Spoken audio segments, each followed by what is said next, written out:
നമസ്കാരം, രുചിയുടെ ലോകത്തിലേക്ക് എല്ലാവർക്കും ഒരിക്കൽ കൂടി സ്വാഗതം. അപ്പോൾ വീണ്ടും നമ്മളൊരു ചക്ക വിഭവമായിട്ട് വന്നിരിക്കുകയാണ്. നല്ല പഴുത്ത ചക്ക കൂടുതൽ കിട്ടിയാൽ നമുക്ക് എന്താ ചെയ്യാൻ പറ്റുക?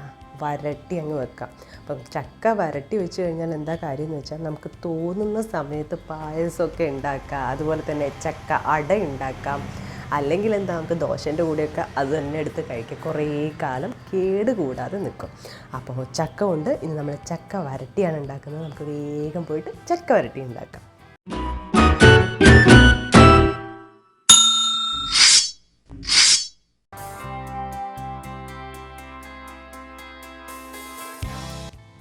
അപ്പോൾ ഇതിനു വേണ്ടി നമ്മൾ ചക്ക ഒക്കെ എടുത്തിട്ടുണ്ട്. നല്ല പഴുത്ത ചക്ക എടുത്തു, കുരുവൊക്കെ കളഞ്ഞിതാ എടുത്തു വെച്ചിട്ടുണ്ട്. ഇനി നമ്മളിത് അരിഞ്ഞു കൊടുക്കാൻ പോകണം. ചെറുതായിട്ട് അരിയാണ്. നമ്മൾ കഴിഞ്ഞ ദിവസം ചക്ക പായസം ഉണ്ടാക്കിയിട്ടുണ്ടായിരുന്നു. അപ്പോൾ അരിഞ്ഞ പോലെ ചെറുതായിട്ട് നമുക്ക് അരിഞ്ഞെടുക്കാം.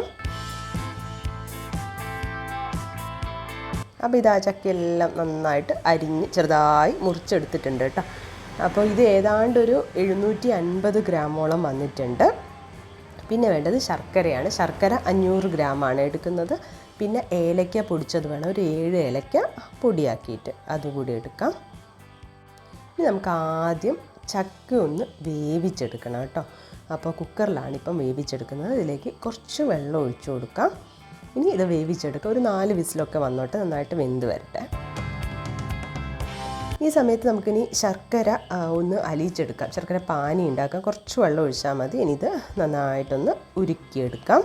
അപ്പോൾ ശർക്കരയൊക്കെ ഉരുക്കിയെടുത്തിട്ടുണ്ട് കേട്ടോ. ഇനി നമ്മൾ ചക്ക ഉണ്ടാക്കാൻ പോകുന്നത് ഉരുളിയിലാണ്. ഉരുളിയിൽ അപ്പോൾ ഒന്ന് കുറച്ച് നെയ്യൊന്ന് തടവി കൊടുക്കുക. അടിയിലൊന്നും പറ്റാതിരിക്കാൻ വേണ്ടി, അടി പിടിക്കാതിരിക്കാൻ വേണ്ടിയിട്ടാണ് നെയ്യ് വറ്റുന്നത്. അപ്പോൾ ചക്ക വെന്തിട്ടുണ്ട്. ഇനി നമുക്ക് ചക്ക ഉരുളിയിലേക്ക് മാറ്റാം. നമ്മളിതിപ്പോൾ അടുപ്പിലാണ് ഉണ്ടാക്കാൻ പോകുന്നത്. അപ്പോൾ ഇതിൻ്റെ വെള്ളമൊക്കെ ഉണ്ട്. അപ്പോൾ ആദ്യം നമ്മൾ ഈ വെള്ളം ഒന്ന് വറ്റിച്ചെടുക്കണം. നമ്മൾ വെന്ത് വരുമ്പോൾ ആ വെള്ളം ഉണ്ടല്ലോ, അതൊന്ന് വറ്റിച്ചെടുക്കണം. അപ്പോൾ വെള്ളമൊക്കെ നന്നായി വറ്റി വന്നിട്ടുണ്ട്. ഇനി നമ്മൾ ശർക്കര പാനി ഇതിലേക്ക് അരിച്ചൊഴിച്ചു കൊടുക്കുകയാണ്. എന്നിട്ട് വീണ്ടും നന്നായിട്ട് ഇങ്ങനെ ഇളക്കി കൊടുക്കുകയാണ്. ഇളക്കി കൊടുത്തിട്ട് ഇത് ശരിക്കും നല്ല ഉള്ളിൽ നിന്ന് വിട്ട് വരുന്ന പാകത്തിലാവണം. പിന്നെ ഒരു കാര്യം ശ്രദ്ധിക്കേണ്ടതെന്ന് വെച്ചാൽ ഇതിൻ്റെ ഇടയ്ക്കിടയ്ക്ക് നമ്മൾ നെയ്യ് ചേർത്ത് കൊടുക്കുന്നുണ്ട്. ഇത്ര അളവെന്നൊന്നും പറയുന്നില്ല. കാരണം നെയ്യ് കൂടുതൽ ചേർക്കും തോറും കേടാകാതെ പുറത്ത് സൂക്ഷിക്കാൻ പറ്റും എന്നുള്ളതാണ്. അപ്പോൾ നെയ്യിലാണ് നമ്മളിങ്ങനെ വരട്ടിയെടുക്കുന്നത് ശരിക്കും. ഇനി ഇതിലേക്ക് നമുക്ക് ഏലക്ക പൊടിച്ച് വെച്ചതും കൂടി ചേർത്ത് കൊടുക്കാം.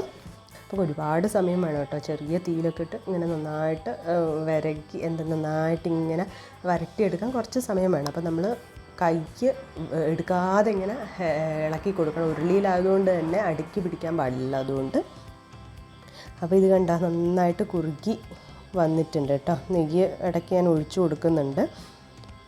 ഇത് ശരിക്കും ഇതിൻ്റെ ഒരു പാകം എന്ന് പറഞ്ഞാൽ ഈ ഉരുളിയിൽ നിന്ന് ഇങ്ങനെ വിട്ട് വരുന്ന ആ ഒരു പാകമാവണം. നമുക്ക് ഇങ്ങനെ ഇളക്കുന്ന സമയത്ത് മനസ്സിലാവും. ഉരുളിയിൽ നിന്ന് ഇങ്ങനെ വിട്ട് വരും, ആ ഒരു പാകമാവണം.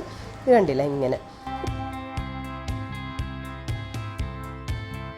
അപ്പോൾ ഇത് നല്ല വെള്ളമൊക്കെ വറ്റി നെയ്യിലിതാ ഈ ഒരു പാകത്തിലായുണ്ട്. അപ്പം നമുക്കിത് അടുപ്പിൽ നിന്ന് മാറ്റും. അപ്പം നമ്മൾ ടേസ്റ്റി ആയിട്ടുള്ള ചക്ക വരട്ടിയത് റെഡി ആയിട്ടുണ്ട്.